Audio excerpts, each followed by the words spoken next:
Welcome to This is the Gospel, an LDS Living podcast where we feature real stories from real people who are practicing and living their faith every day. I'm your host, Corinne Lay. I've seen people posting "New Year, New Me" everywhere recently, and while it's mostly a hilarious joke about cheeseburgers and fries, I think that phrase actually reveals the hope most of us carry into the beginning of anything new. Whether you set New Year's goals or not, I think we can all agree that our belief in the power of change and transformation through the gospel of Jesus Christ is one of the best things about being a disciple. This week, our story comes from Todd, who found himself in the midst of an addiction fueled by a desire to be someone else, and discovered something surprising about the path to healing along the way. Here's Todd.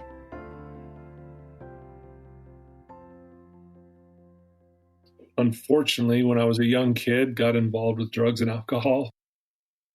It started really simple. When I was age 11, I took a sip out of some liquor that my dad had in our house. And I didn't get drunk or anything, but I just tried it, and it was kind of a rush and no big deal. My dad wasn't religious at all. My mom was LDS, but wasn't active. We didn't go to church. We didn't talk about God. We didn't pray as a family or anything like that. So jump a few years ahead, and I tried marijuana for the first time in my life and fell in love with it. And I had this all or nothing mentality when I was a young kid. I still have it now, which is a really good thing, but it can also be a destructive thing. And so I started partying, and basically starting in 8th and 9th grade. And it just increased and got worse and worse and worse. High school, everything was fine. It seemed like I was a pretty happy guy. I had this reputation as a partier. I was doing a lot of drugs by the time my junior year came around. And senior year is when things really started to change. I noticed a voice in my head that was telling me I was no good, I was pathetic, that life's too hard, I can't do this, no girl's ever going to want to be with me, that kind of thing. And I was really depressed my senior year. Basketball was a big part of my life, though, too. We took state my senior year and had a really good experience with it. But again, I was, partying more and more. So anyway, jumping ahead a little bit here, during the summer after I had graduated, I started practicing with a team that I got a scholarship with, which was a good thing because that was one of my goals that I had really strived for, and I got it. And then about 2 weeks into the practice, the coach pulled me into his office and basically just asked me what's going on. And I knew when he said that I was in trouble. And I said, I know I'm not playing well, but I'll try harder. And he says, I don't have time to waste here, Todd, so I'm going to take away your scholarship. And when that happened, I was devastated. At this point, I was having suicidal thoughts. Who practices basically his whole life to get a scholarship and then blow it because he'd rather get high? And so I became very depressed. I ended up trying out several other colleges here in the state of Utah and got cut from every single one of them, which was also very deflating. And that voice in my head, again, was telling me I was no good, I was pathetic, who does this kind of thing, and seriously contemplating on ending my life. I'll never forget, it was a Thursday, and I was living in a house with 5 other guys down in Orem, and really depressed, still drinking and doing drugs every day, and reality kind of slapped me in the face, like, basketball's over, you're not going to play anymore. And that was a very scary reality because that's where I put all my validation in. It's kind of how I defined myself as a basketball player, and now it's gone. I thought, what's the point on living? And so I had planned my suicide. And so Friday comes. I was attempting to go to school at Utah Valley Community College at the time, but I wasn't going to class. And for whatever reason, I decided to go into the lunchroom where my friends would all just kind of hang out and socialize. And so I went there first for whatever reason, but I still was planning on, going to end my life. And, maybe it was kind of like my way of telling my friends, this is the last time you're going to see me. And so I go there. I'm sitting at this table, and they had these big round tables in the lunchroom, and we're all sitting there. And there was these two LDS girls sitting right next to me. And these two girls would sit with us every day. And we'd always kind of wonder, why are they hanging out with us? We're partying and this and that. And here's these two religious girls who are doing good things. And they were just really nice and positive. And we teased them a little bit about their religion and things like that. And anyway, this particular day where I'm sitting there and these two girls are sitting next to me, I overhear their conversation and they're talking about fasting and prayer. I'd never heard that before, honestly. I didn't even know what fasting meant. I was like, what are they talking about? And for whatever reason, the word fasting really hit me.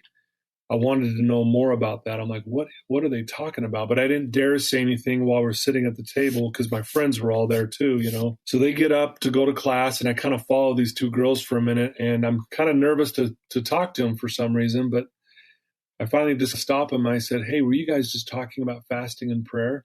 They said, yeah, why do you want to know? And kind of gave me this look. And I'm like, no, I'm being serious. I really want to know what this is about. And they said, in our religion, we fast once a month. And what that means is we wake up, we say a prayer. We don't have any food or water or any kind of drink that day. And we end with a prayer. And as they're explaining this to me, I'm thinking, what's the point of this? I thought it was kind of silly, to be honest. And I asked the girls, I said, what's the point? And one of them gets in my face and said, if you want help from God.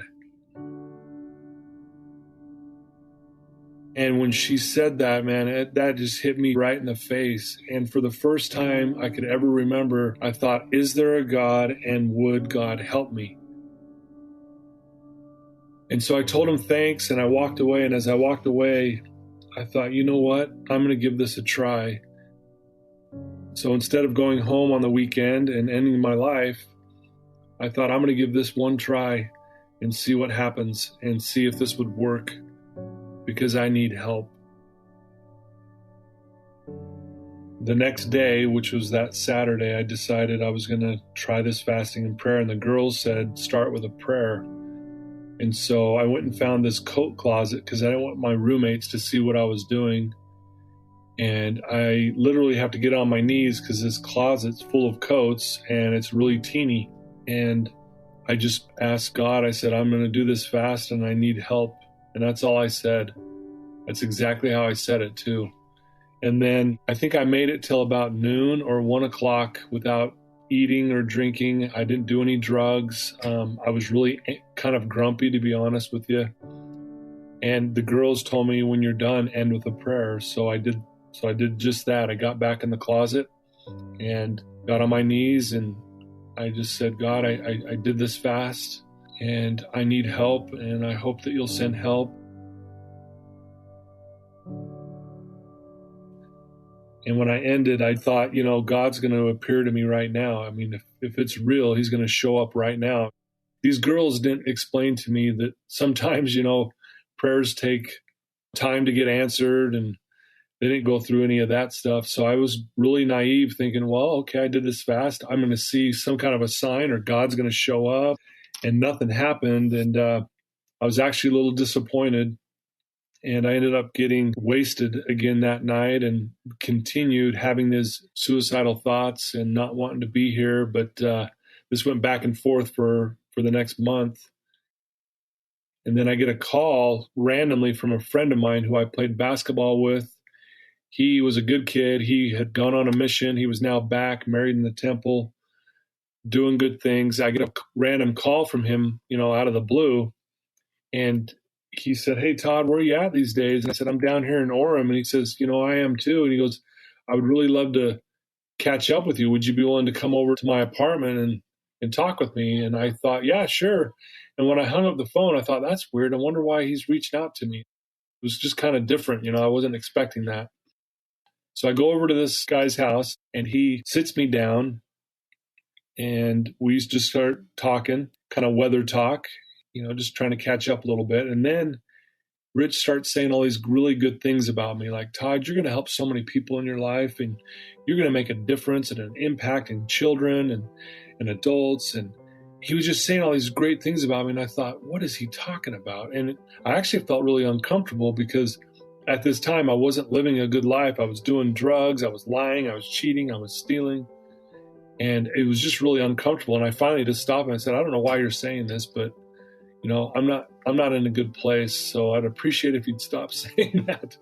And he said, Todd, I didn't go to work today because I had to share a message with you. And I thought, well, what's wrong? Is everything all right? And he said, no, everything's fine.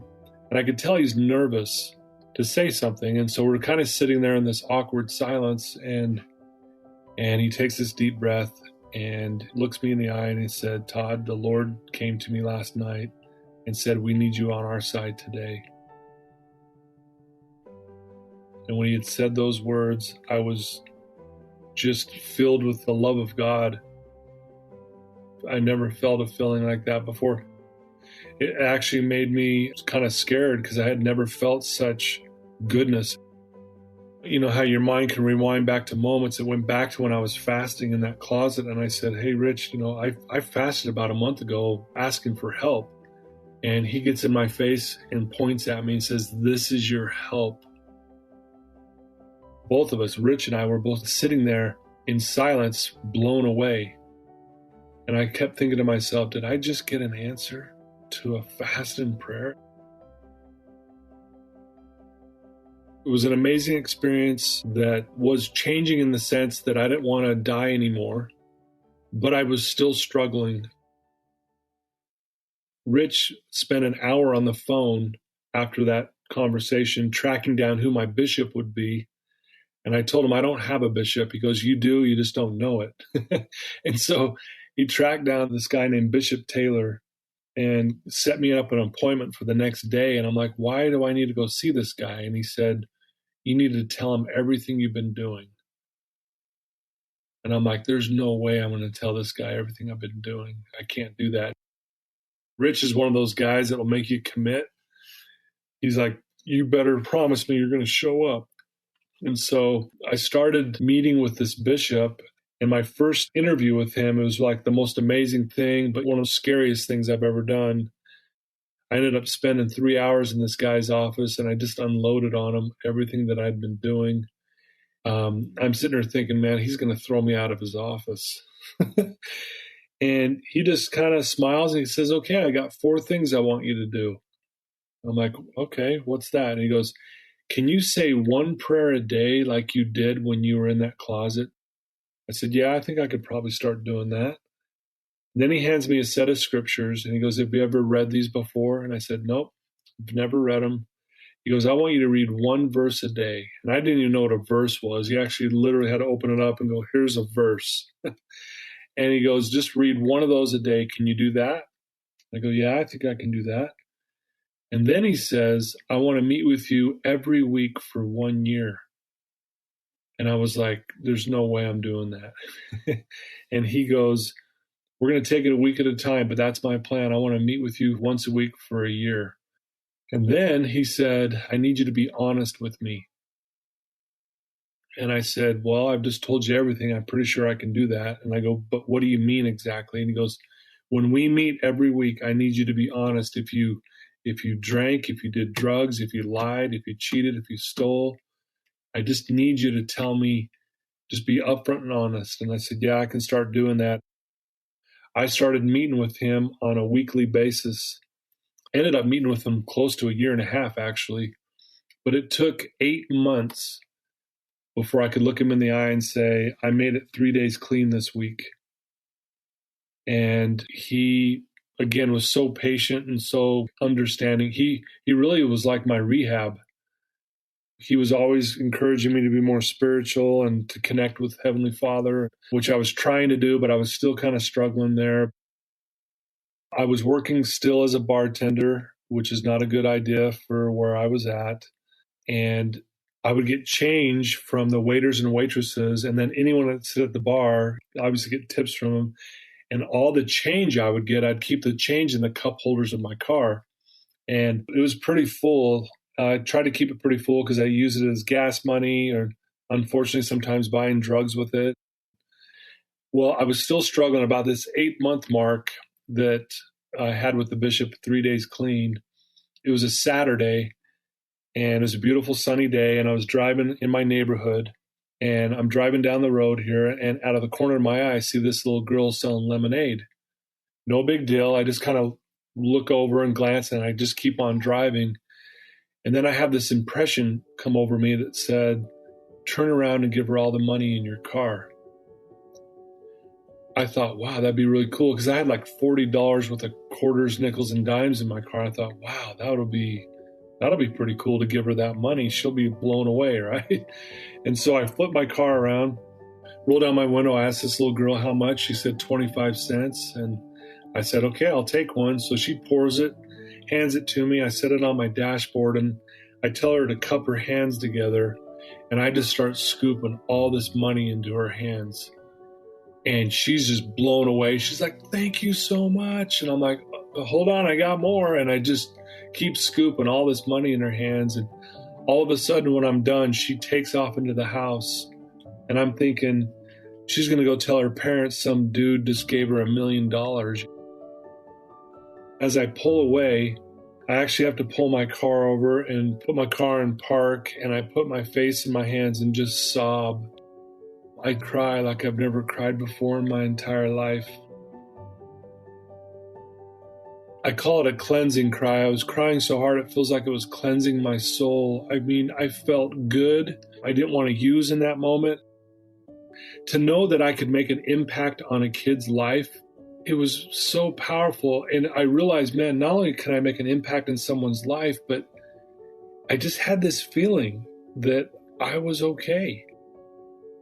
Like, there's a reason why I'm here on this earth. It wasn't to be a drug addict and an alcoholic. And that all or nothing mentality kicked in, and I thought, if that girl's there next Saturday, I'm going to give her all my money. And that's what I started doing. Sure enough, I show up next Saturday, there she is, and I give her all my money. And I do this for 2.5 months, every Saturday, and I give her all my money. And every time I pull away, I just start to cry. And again, the Spirit was telling me that there was nothing wrong with me, that you're a good person, and that I believe in you. And it was just so surreal. It was really, truly a defining moment in my life. After that 2.5 months of giving this girl my money every Saturday, I decided I was going to go attend church. And I hadn't been going to church. I was just doing those 4 things. The bishop was very patient with me. And then so I decided to go attend church. And I'm nervous. I've never been before. I'm sitting in the back by myself. And I look over on the other side of the chapel, and there's that little girl, lemonade girl, with her mom. And they're waving at me like, oh, and she's like, oh, there he is. There's Todd. And I'm like, wow, this is kind of cool, but I'm a little nervous too. And when church was over, they come walking over, and the mom gives me this big hug, and she's got tears in her eyes, and she's like, thank you so much for what you've done for my daughter. And I tell her, oh, you have no idea what this has done for me. No, you don't even know. And then the mom goes, well, she was saving for a trampoline. Your money helped put her over the top, and she just thinks you're like the greatest ever. And and I was like, no, you have no idea what this has done for me. Then they asked, hey, we have a favor of you. And this little girl's name is Lindy. Would you take Lindy to a daddy-daughter date on Wednesday? And I'm sitting there thinking, oh, wow. And I say, sure. I'm a little nervous to say yes. I'm like, well, what about her dad? And she said, well, we got divorced when she was little, and she would really love to go. Would you be willing to take her? I say yes. And Wednesday comes, and I go pick this little girl up. I don't even know her. I'm scared to death. Driving up to the canyon where the picnic site is, I'm asking her questions like, yeah, so how was recess today? And it was just really kind of awkward. So we get up to the picnic site, and all the dads are there with their daughters, and I don't know anybody. I mean, I don't even know her, right? This Lindy girl. And I'm a little nervous, and they start playing games like, and one of the games was, how well do you know your daughter? How well do you know your dad? Like favorite color, favorite food, that kind of thing. And I tell Lindy, I'm sorry, we can't do this. And she says, let's just guess. And I'm like, all right, well, let's guess. I kid you not. Had I not been there, I wouldn't have believed it. We got almost every answer correct. We're like high-fiving each other and everyone's freaking out. And I'm like, man, this is unbelievable. But I'm sitting there going, here I am with this pure, innocent little girl doing good things right now. There's no drugs or alcohol. We're actually having hot dogs and Kool-Aid. Well, they gather everyone in after we played these games to say a blessing on the food, which I thought was strange because I'm like, why do we have to bless the food? Is there like something wrong with it? And so I'm following everybody's lead. Everyone's folding their arms, so I fold my arms, and this guy just starts saying this simple blessing on the food. Well, as he's saying this blessing on the food, I have never felt the Spirit so strong in my entire life. I hear this voice in my head that says, Todd, you're in the right place, doing the right thing. You've made an impact on this girl's life that she'll never, ever forget. And I love you. And I'm bawling mid-prayer. They finish the prayer, and I'm just over there crying my eyes out. And everyone's looking at me like, man, are you okay? And I'm like, yes, I'm fine. These are happy tears. And it was in that moment when I said, you know what? I am never, ever doing drugs again. I am never going to do it. I want to make an impact on people's lives. I'm going to spend and dedicate the rest of my life to helping other people, including kids like Lindy, for the rest of my life. Since that time, I've been clean close to 29 years now. I'm an active member now. I've been married to my beautiful wife, Bonnie, for 27 years now. We have 4 amazing kids. 2 of my kids have served missions. I never served a mission, and to see my kids do it was pretty remarkable. I look back on my story and what I've been through, and I can see His hand in all of it.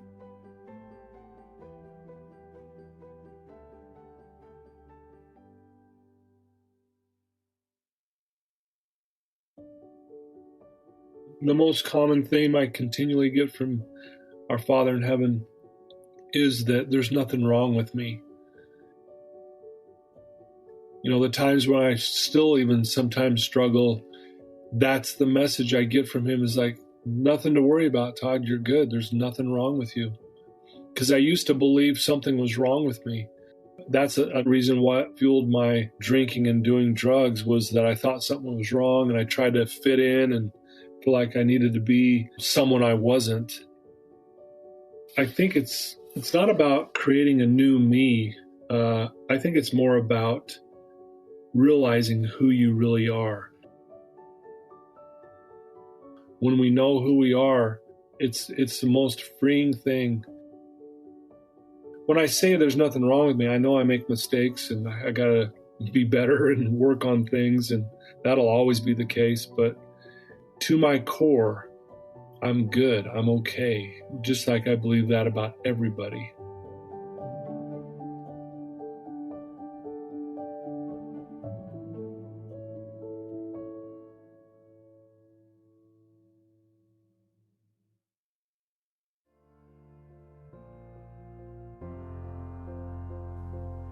That was Todd.